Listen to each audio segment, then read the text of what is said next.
Hello everyone and welcome back to Cooking is Bliss. So I made this dish last week and this was oh so good.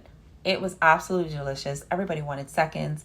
It was bursting with flavor. So amazing. But we're going to call this the creamy basil chicken Alfredo pasta.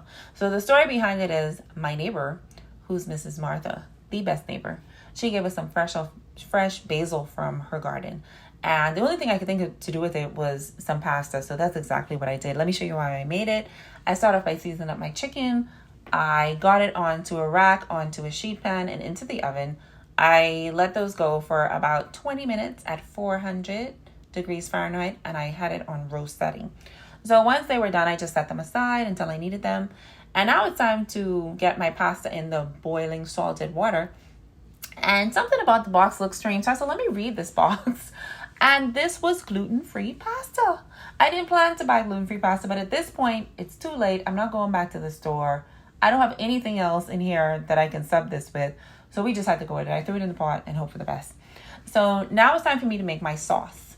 So I got garlic and shallots into some butter on my cast iron skillet.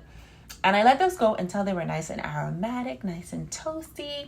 And then I added some cherry tomatoes. And they smelled so good. As you can see, I waited until these cherry tomatoes, they blistered, they got nice and soft, and then they got like really golden brown. And I really was going for a mixed sauce, like a cream and tomato mixed sauce.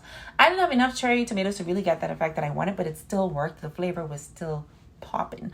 So my sister, who was a chef, told me that this is called a rosé sauce when you mix the two. So yes, I learned something new that night.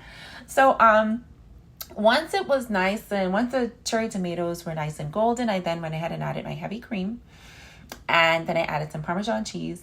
And I turned the stove down at this point because I don't want it to burn. I don't want nothing to stick.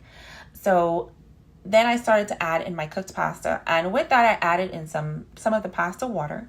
And I just kept folding until everything was nice and incorporated. All of the noodles were fully covered.